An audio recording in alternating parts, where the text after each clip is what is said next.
Souvent, on dit les écolos c'est bien, mais ils oublient toujours l'économie. Eh ben, c'est pas vrai. C'est pas vrai du tout. Au contraire, pour nous, Chambre citoyenne, l'économie, on la met partout. Et pourquoi? Parce que l'économie, c'est un moyen, c'est pas une fin. Donc vous verrez dans notre programme qu'il n'y a pas un chapitre sur l'économie comme quelque chose de à part. Parce que l'économie est partout. Encore une fois, prenons quelques exemples. Quand on mange, on se met à table, mes enfants vont à la cantine scolaire. Certes, il y a une question de santé, on mange pour vivre et on essaye de manger équilibré pour être en forme, mais l'acte de manger génère des approvisionnements en produits agricoles qui font tourner l'agriculture et c'est de l'économie.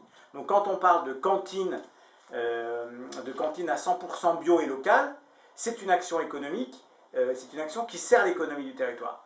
Je vais prendre un autre exemple, la transition énergétique. C'est pas une lubie comme ça pour se faire plaisir ou une fixation, une fixette. Pour nous, la transition énergétique, c'est un vrai programme économique.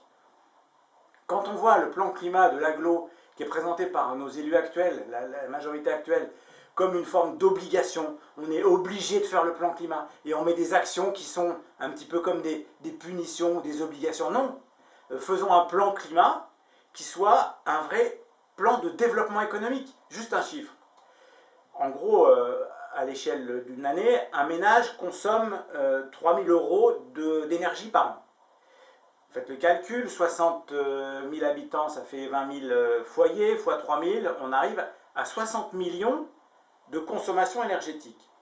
Si ces 60 millions de chiffre d'affaires potentiels, on les produit avec des énergies renouvelables, c'est 60 millions d'activités et de revenus qui profitent au territoire, plutôt que d'envoyer comme aujourd'hui ces 60 millions dans les Émirats arabes, qui ne profitent pas aux populations, ou bien dans des centrales nucléaires, qui d'ailleurs nous posent problème parce que, pour un problème de santé publique et de danger.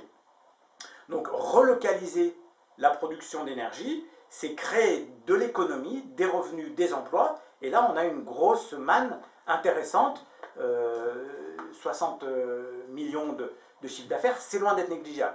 Juste je le compare avec un chiffre, M. Vauquier se gargarisait il n'y a pas très longtemps à l'inauguration de la piscine, se gargariser des quelques millions que la région amène à Chambéry. Voilà, nous là on a 60 millions qui sont potentiellement mobilisables si on organise autrement l'économie au travers d'un plan climat ambitieux. Autre exemple qu'on cite, et vous voyez que c'est très très différent, le vélo. Pareil, le vélo c'est pas une fixette, on développe le vélo parce que c'est aussi un moyen de favoriser les échanges avec les commerces de proximité. On ne prend pas son vélo pour aller faire des courses à Pardieu ou à Annecy ou même au Landier. Donc le vélo favorise les commerces de proximité, les commerces de centre-ville. C'est une dimension pas unique, mais c'est une dimension du vélo et c'est pour ça qu'on développe le vélo.